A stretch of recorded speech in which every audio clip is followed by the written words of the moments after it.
આજે બનેલું તમે 3 મહિના સુધી ખાઈ શકે. હવે આપણા ઘરે આપણે કઈ બનાવીએ તો આપણે કેટલા દિવસ સુધી ખાઈએ?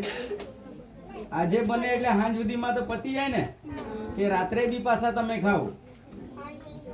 તો આની વેલિડિટી બહુ ઓછી છે. એમ છતાં આપણે પેલા પડીકા વાળા 3 મહિના સુધી ખાઈએ બનેલું. એક દિવસે બને એ 3 મહિના સુધી ચાલે. તો ડોક્ટરે મને એવી વાત કરી કે આ ખરાબ ઓઇલમાં અને એને ટકાવવા માટે અલગથી એમાં એસેન્સ ઉમેરવામાં આવે જે બગડે નહીં એના સારું. પણ એ જે બધું હોય એ આપણા પેટમાં આપણે જે ખાઈએ તો આપણા પેટમાં જઈને આંતરડાની અંદર એ એક પ્રકારના જે આંતરડાની શક્તિ હોય એને ખલાસ કરી નાખે પાચન કરવાની.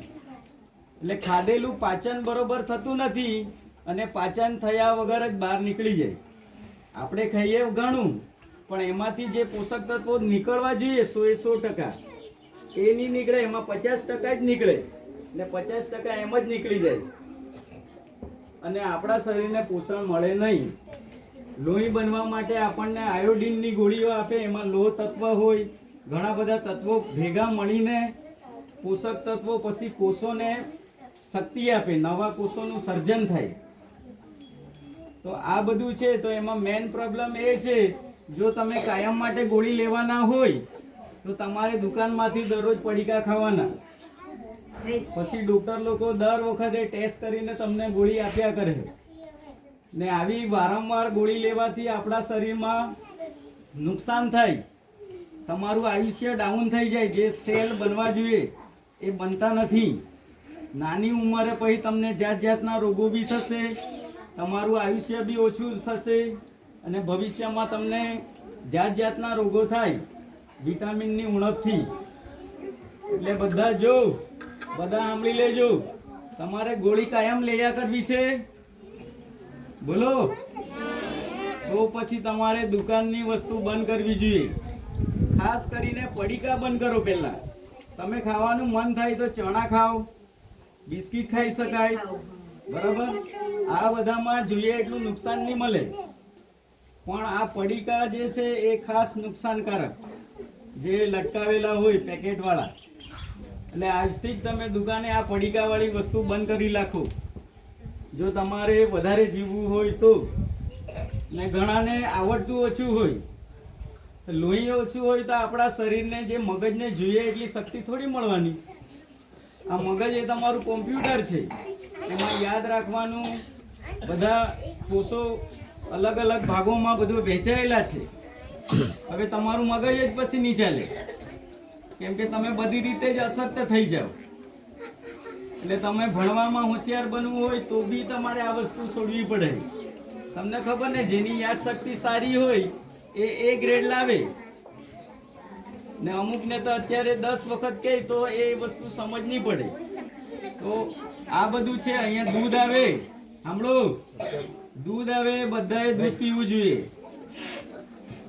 પછી અહીંયા ચણા મળે ને, તમને જે પેપલેટ આપેલું છે એમાં પાછળથી તમે જોશો તો કેવો આહાર લેવો જોઈએ તો તમારા શરીરમાં લોહીનું પ્રમાણ વધે. તો એ તમારે આપેલું જ છે, જોજો. ભાજી, એમાં ખાસ પાલકની ભાજી રાજા કહેવાય, બાકી બધી જ ભાજી ખાવાની. પછી કઠોળ વર્ગ છે, કઠોળ ખાવાના. ઘણા તો ચણા આવે તો ચણા તો નહીં ખાવાના, મને તો નહીં ભાવે એમ. ચણામાં પ્રોટીન આવે ભરપૂર માત્રામાં. હા, તો એ ખાવાનું. પ્રોટીન મગજના વિકાસમાં ઉપયોગી થાય.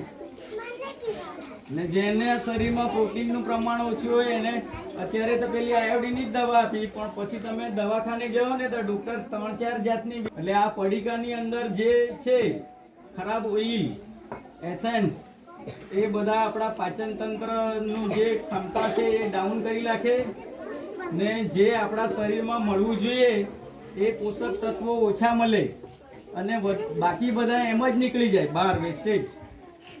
એટલે તમારે પાચન તંત્રને મજબૂત કરવું હોય તો આ વસ્તુ બંધ કરવી પડશે. અને આપણા સ્કૂલમાં આવે દૂધ, ચણા, બિસ્કિટ ને એવી તમે ખાઈ શકો વસ્તુ.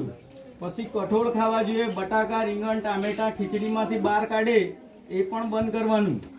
આ બધામાંથી આપણને ઘણા બધા પોષક તત્વો તો ખબર ને, વિટામિન, પ્રોટીન, ચરબી, ખનિજ તત્વો, આ બધી વસ્તુઓ આપણને ખોરાકમાંથી મળે. ને દૂધ એક એવું છે કે જેમાં સંપૂર્ણ આહાર એને કહેવામાં આવે. દૂધમાંથી બધી જ વસ્તુ મળે. ને દૂધ તો બધાએ પીવું જ જોઈએ. જેને નહીં ભાવતું હોય એ પણ ધીરે ધીરે એને ટેવ પાડો. સરકાર આપણને કેમ અહીંયા આપણા જ જિલ્લામાં આ દૂધ મળતું છે, ઘણા જિલ્લાઓમાં દૂધ નથી મળતું. કેમ કે આપણો આદિવાસી વિસ્તાર છે, અહીંયા બધાને દૂધ ઘરે મળી રહેતું નથી. એટલે સરકારે આ એક સરસ મજાની યોજના કરી કે બધા બાળકોને જો દૂધ મળે, ચણાનો નાસ્તો મળે તો બાળકોની બુદ્ધિમાં વિકાસ થાય, ભણવામાં એ લોકો આગળ વધે અને અલગ અલગ બીમારીઓથી બચે. એટલે બધાએ હવે ખાસ ધ્યાન રાખવાનું છે. શું ધ્યાન રાખવાનું છે? પડીકા ચાલુ રાખવાના, દૂધ બંધ કરવાનું, દરરોજ પીવાનું ને ચણાનો નાસ્તો બધાએ ખાવાનો કે નહીં? ને ઘરે શાકભાજી બધી જ દરેક શાકભાજી ખાવાની. અઠવાડિયામાં એકવાર કારેલાનું શાક બી ખાવાનું.